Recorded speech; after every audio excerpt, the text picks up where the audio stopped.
Do everything you can to keep your feet on the ground, you know. Don't read your mail. Do not read the good ones. Do not read the bad ones. Let's say you have $17 million from working 12 hours a day as a teenager. You believe it will always be yours. After that, the government takes it and tells you there's nothing you can do. Yes, that's what happened to Hayley Mills. Even though she was Disney's biggest star, she didn't get much. What happened next was even stranger. A friendship that made her lose her innocence. A long-term fight with bulimia. And a book coming out in 2021 that talked about how Disney told her to change her nose and told her she couldn't wear makeup. Now that she's almost 80, she's telling Hollywood secrets they tried to hide. Her birthday is April 18, 1946, and she was born in Marylebone, London. The country was still trying to get back on its feet after World War II, and rationing was still in place. In many neighborhoods, life felt dull. But there was color all over the Mills house. Their Denham Village home was always full of writers, actors, musicians, and long talks that went late into the night. Her parents were Sir John Mills and Mary Hayley Bell. Some people like Noel Coward. They walked in and out of the rooms, and little Hayley watched them with interest. As a child, her house was always full of stories. Her older sister Juliet and younger brother Jonathan ran around practicing lines while their dad got ready for the next movie.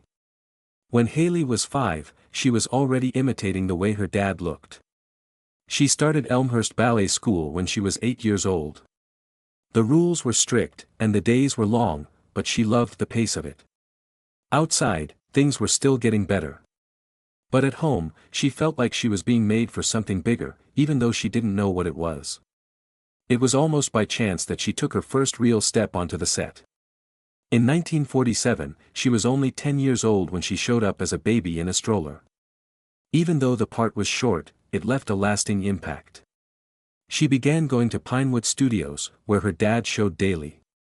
She saw the lights change, the cameras move, and players come and go from their roles.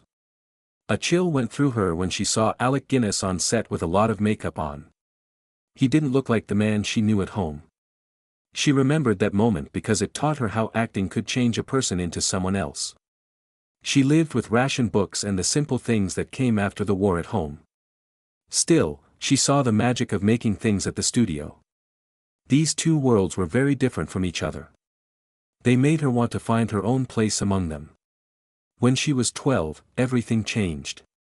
She met director J. Lee Thompson at a family cookout. Thompson had been looking for a boy to play the lead role in Tiger Bay. When he saw her, the plan changed. He changed the character for her and let her into a world she had only seen from afar. The story had a rough edge because it was filmed in the old Cardiff docks. And falling apart, ready to be torn down. Hayley stepped into the part with a natural innocence that didn't need any training. Even though she had never learned official techniques, she made up tears and reactions on the spot. Her character saw a murder happen but wouldn't say who did it. For someone so young, the emotional weight of that was heavy. It was easy for her to carry, though. In 1959, Tiger Bay was a big hit. Which made her a star overnight. Afterward, she said that the part was great for her and that she rarely got another one like it. Walt Disney saw in her a kind of honesty that was hard to teach because of how well the movie did. Her story about Tiger Bay was told in another way as well. Horst Buchholz played a killer who becomes friends with a deaf and dumb girl named Jillian. She was 13 years old at the time. Thompson met her at her dad's house in Sussex. And quickly changed his mind. In the chase scenes, she cried without being told to, and reviewers said her performance was raw because it felt real instead of polished. At the 9th Berlin International Film Festival, she won the Silver Bear Extraordinary Prize. For someone who had just started, the honor seemed strange. But behind the recognition was a sense of being worn out. It was a long and hard shoot. To get the accent right, she learned Welsh sentences even though she didn't understand a word of them. Anthony Newley and other older actors talked to her about Hollywood, being alone, and success. She kept quiet as she listened, shocked by how serious the subject seemed. Those talks helped her see shadows she hadn't seen before. Afterward, she said that they changed the way she thought about her job and taught her that being successful did not always mean being safe. Every moment, her father's impact was still there. His good name helped get the job. But the thing that shocked everyone happened in a scene where someone was confessing.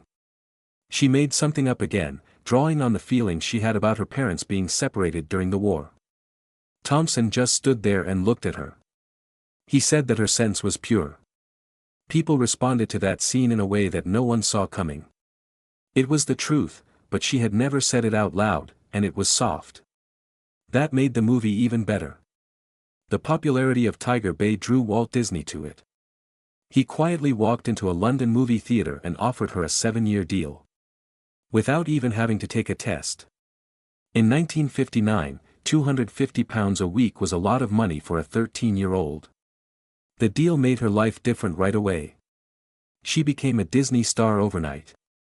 In the next 5 years, she was in 6 big movies, such as Pollyanna and The Parent Trap. Quickly, fame and stress came together. 1.5 million people watched Tiger Bay in its first week in the UK, and now reporters were following her around everywhere. About how she looks. She was asked questions that made her mom step in more than once. She was only a few years old, but she had to learn how to protect herself. Those lessons stuck with her all through her life. She got better and better at her part in Pollyanna. When she first came to the United States, she was only 14 years old. She stood in front of Walt Disney and said the glad game without thinking about it. Disney was shocked by how friendly she seemed, because it didn't seem contrived. It made her $3.5 million in the US and made her famous all over the world, taking her from a rising actor to a worldwide star. Disney saw how the audience responded and thought that young British actors and actresses could change the future of the company. People didn't realize how hard it was to film Pollyanna. She had to fall, tumble, and ride a bike through dangerous scenes in Nashville. She went home more than once with cuts and scrapes. Still, something strange happened. She became close with her co-star Jane Wyman. They spent little bits of time together between takes, which made their relationship on screen more tender. That kindness was felt by viewers. A lot of people said it made the story seem more real. The movie also had good points. When she won the Juvenile Academy Award in 1961, she was the youngest person in history to win an Oscar without competing. When she won the Golden Globe for New Star, she felt like she was part of the world. But the success hit a problem. She couldn't work for any other companies until 1966 because she had an exclusive contract with Disney. Her fame and wealth made her feel stuck. She later said that those years limited her options during an important time in her growth. There were also forces from inside the person. Disney made her fix her teeth so she could have a better smile, even though she was only 14. It really hurt her to hear that. She began to feel awkward in picture shoots and interviews. The studio also told her what to wear, how to stand, and how to act. She stepped into a golden light, but she found that it came with rules she hadn't asked for. In the end, she said that the expectations were embarrassing because they made her change parts of herself to fit in. The best time for her fame was when Pollyanna opened at Grauman's Chinese Theater. There were about 5,000 people there, and the noise was like a wave. As she stood on the ground, her chest got tight. She had her first fear attack that night. There were thousands of eyes on her, but no one seemed to understand. In her autobiography, she wrote that she felt alone while being in the middle of a party. She learned from that experience for years that fame could make her feel good and make her shake. Hayley Mills came to work on The Parent Trap in 1961 with the quiet drive that most people don't get until much later in life. Even though she was still very young, she knew she had to play 2 girls at the same time during those long shooting days. And once the cameras started rolling, the hours turned into 12-hour blocks. On one side of the frame, she played Sharon. Then, she switched to Susan and did it all over again. The crew paid close attention as she changed small things, like the angle of her chin or the weight of her limp, to keep each girl living in her own way. After filming part of the scene, they would erase everything. Recreate the event from a different angle. Each tilt of the head had to land in the same spot. Each breath had to be the same. She did it over and over until there was no longer a seam between the twins. Walt Disney even stopped by to watch her, and he later said that no other kid star could have done it that well. It wasn't easy, but she made it look easy. That discipline showed up in the camp scenes too. Before the movie even started, she learned how to fence and row at a real camp in California. She didn't just keep up like everyone thought she would. Some boys had been doing the drills for a lot longer than she had, but she was faster. Maureen O'Hara saw her run fast through the fields and then be ready to roll when she got to the lake, like she was on a team. During those times, she learned some of the jokes and tricks she used in the movie from other campers. She wore a bear suit to scare people, and she did scenes where she tipped over a boat or got into a messy pie fight so many times that she couldn't stand it afterward. She kept going, though, because she wanted the movie to seem real. Her tired breath from each take showed up on screen and gave the story a real spark that couldn't be faked. Everything went off for her when The Parent Trap came out in 1961. It went on to be Disney's biggest hit of the year, making $9.3 million in the US alone. All of a sudden, her mailbox was full. Kids wrote to her and asked if they could switch lives with her, just like her characters did. Some people even suggested swapping twins because they thought she had magic. Disney pushed her picture everywhere they could because they knew she was a hit. Her smile is on dolls, signs, and toys. She also put out a song. It was called Let's Get Together, and it got to number 10 on the Billboard lists in 1962. But she was scared to act live, and as the crowd cheered, she fought stage fright. At age 15, she was shocked by how quickly the world had taken her over. But she kept going because she felt responsible to all the kids who believed in her. After 2 years, she stepped into summer magic. Disney was going to dub her, but she insisted on speaking her own lines as Nancy Carey. She was only 17 years old and hadn't gone to school for singing, but she wanted people to hear her real voice. The director was shocked when she sang and stopped to listen. There was something honest in it. They wrote songs like Ugly Bug Ball, and Burl Ives's warm voice carried a lot of the weight. However, Hayley's singing added a soft sheen that made the music feel unique. From July to October 1962, the movie was shot in Maine and on Disney's backlit. Period dances took her hours to learn, and the Virginia reel hurt her ankles so much that she could hardly stand. Even back then, she sent a quiet letter reading scene that came from missing home. The movie made more than $11 million, but reviewers said it was too predictable. Finally, Hayley thought about whether Disney was a good place for her to be an artist. Though she still got about 7,500 letters a month, she wasn't sure what to do with them, and she whispered that she felt like an old flannel, taking in everything she could. After that, Whistle Down the Wind came out. There was more snow and cold in Lancashire, and it was shot with real kids in Burnley and Clitheroe. She played Kathy, a girl who thinks a fugitive prisoner might be Jesus. Her speech changed to fit the rhythms of the area, and her eyes showed more than just innocence. While she was in a barn confession scene, director Brian Forbes saw that she could get very intense for her age. People were upset about the movie because it had religious themes. During promotional trips, kids asked her about her faith, and she found it hard to answer because she was still not sure what she thought about it. The movie did well, though. In the UK, it was the 8th most watched movie in 1961, and by 1971, it had made more than £240,000. Some people praised her for standing up to a bully on the playground and then giving cigarettes to a wanted person with a fragile courage. Forbes even said it made him the most money of any movie he had ever directed.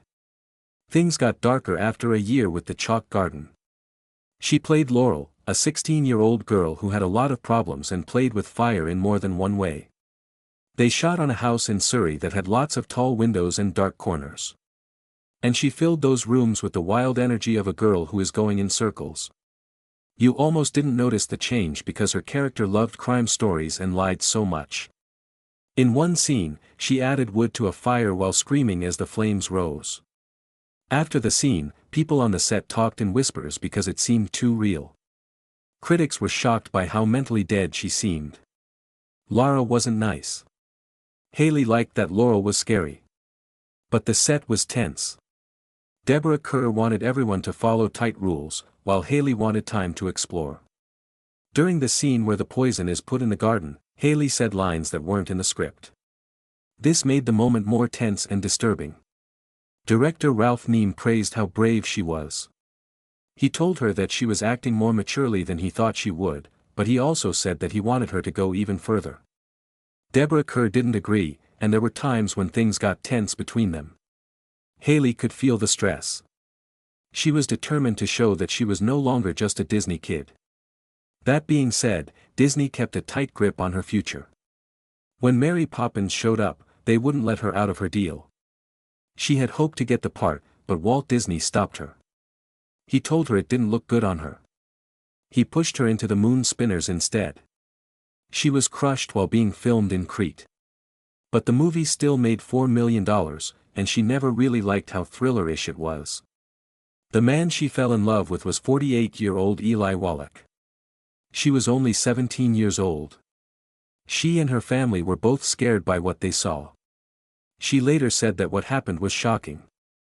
She was becoming an adult very quickly, but she was still trying to figure out what her limits were, and the business world did not always protect her. In 1965, she was 19 years old and the lead in That Darn Cat. A gem thief, a determined girl, and a naughty Siamese cat were in the story. She wrote most of the chase scenes herself. She made up moves on the spot that threw everyone off in the best way, giving the movie a fun vibe. But one stunt was too hard for her, and while shooting she hurt her knee. Disney officials were scared because she was one of their biggest stars, but she didn't say much. No matter how painful it was, she did what she had to do.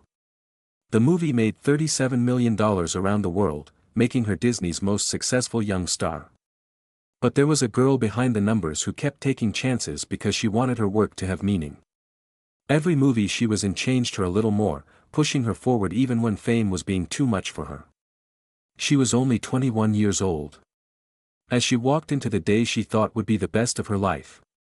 She had always thought that there was a $17 million trust fund waiting for her. A nest she made from watching Disney movies and working long hours as a child.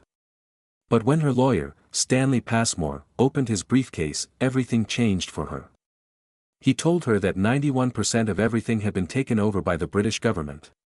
It seemed like an instant and she was left with just 9% of the money she had lost. He even told her she could fight it, but he added in a soft voice that he would leave the country if he were her. She remembered feeling the blood drain from her face because it wasn't what she had expected. The government tried to pass it off as post-war reparations, but to her, it was a breach of trust that should have kept her safe.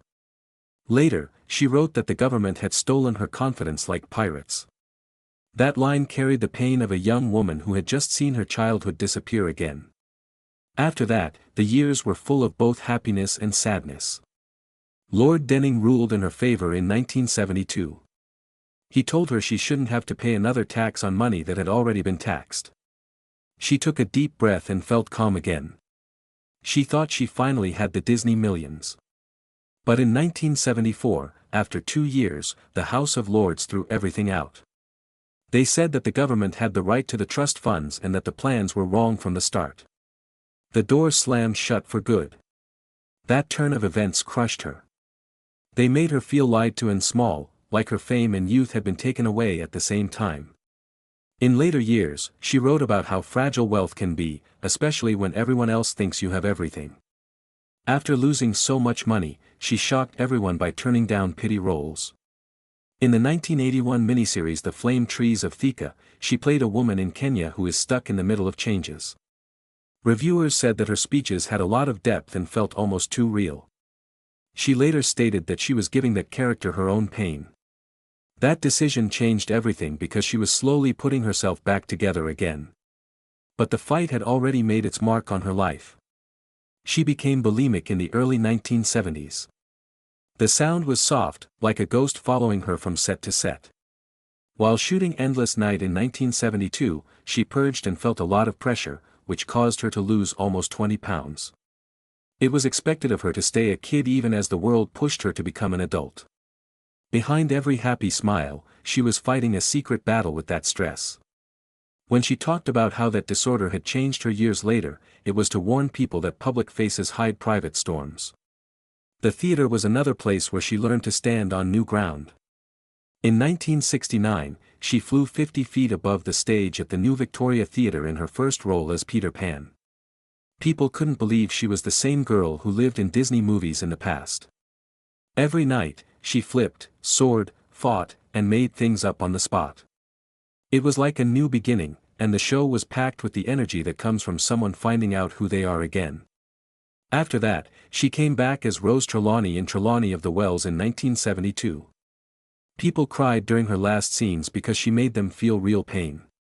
She even won the Theatre World Award for that performance, which she gladly accepted while she was getting her funds and confidence back on track.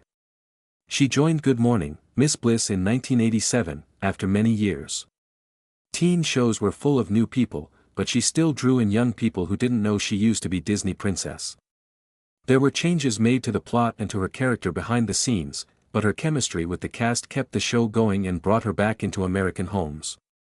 It was interesting to see how a new generation loved her without knowing the hard times she had been through. After that came Wild at Heart, which ran from 2010 to 2012. She played Caroline Duplessis, a woman who was having a hard time. And her co-stars often said they were amazed by how honest she was on the spot. It was based on the failures, broken things, and small victories in her own life. She showed the world an older woman who wouldn't shrink over 60 shows, and people loved her for it. Her later guest roles added even more depth. She was cool as Lizzie Thornfield in Midsummer Murders in 2014, a show about murders and poison drinks. Fans liked how she played the role. Then, in 2021, she stepped into the Wheel of Time as Gue Terramoroso. She brought a mysterious power to the part that made it feel bigger than it really was. She often showed up out of the blue and stole the show before anyone knew what had happened. But in her daily life, there were stories that changed her just as much. She married Roy Bolting when she was only 20 years old, in 1966. The fact that they were 33 years apart in age made headlines all over the world. He was 53 years old and already married.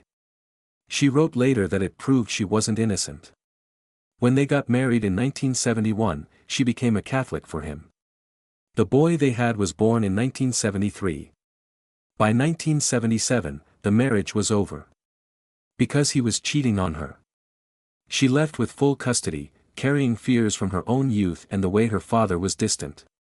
In 1975, she married Lee Lawson for a second time, but they split up after only 2 years. It was hard for her to handle all the expectations and pressure of the flame trees of Thika during those years. Her bulimia returned because of the mental pressures, and she later admitted that she had been hiding more pain than anyone knew.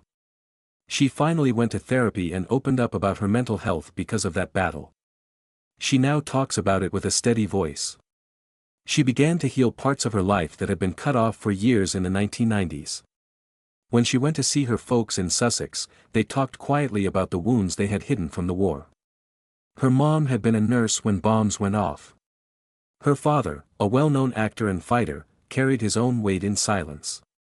Those facts helped her see how far apart they were. And her own need to be close. Along with that, she became closer to her sister Juliet, who knew how the business can hurt people emotionally. A book of hers called Forever Young in 2021 opened another door. She talked about how Disney controlled her look and even stopped her from wearing makeup so she would always look young. She said that they asked her to sign something about changing her nose, but she refused. The book sold over 100,000 copies. Even her employers were surprised. The book showed how she dealt with bulimia, her mother's drinking, and the long fight over the tax mistake that cost her money. What readers wanted was warm memories, but what they got was the truth. Then, in 2024, when she was 78 years old, she was in Trap, by M. Night Shyamalan as Dr. Josephine Grant. The killer was being chased through a crowded venue. Josh Hartnett told her he was impressed by how focused she was. Even Shyamalan praised her mother's strength, which made up for how cold the bad guy was. People who saw the movie kept talking about her parts and how she seemed to get back all the power she had lost decades before. Her personal life got even better. The two of them have lived together since 2010 and are now married. And in 2025, she shocked her friends by posting happy pictures from Cornwall. She stood at St. Michael's Mount with her 5 grandkids and smiled in the soft sunlight. She was honest about going to therapy and how it helped her get over the bad things that happened in her life. A lot of comments came in because people saw a woman who had healed her heart by being patient and honest. She was named a Disney legend in 1998. Also turned into something more. She used that fame to speak out for young artists, saying that they often have to deal with image control and money problems. She compared her to current stars like Zendaya and asked the industry to look out for kids who grow up in the spotlight. And because of the pain she went through, it became a part of her heritage. As she gets closer to 80, her story goes far beyond her movies. She sent Lindsay Lohan encouraging notes during the remake of The Parent Trap in 1998, which meant more than anyone knew. She has become a symbol of strength and honesty because she has been through success, loss, betrayal, and renewal.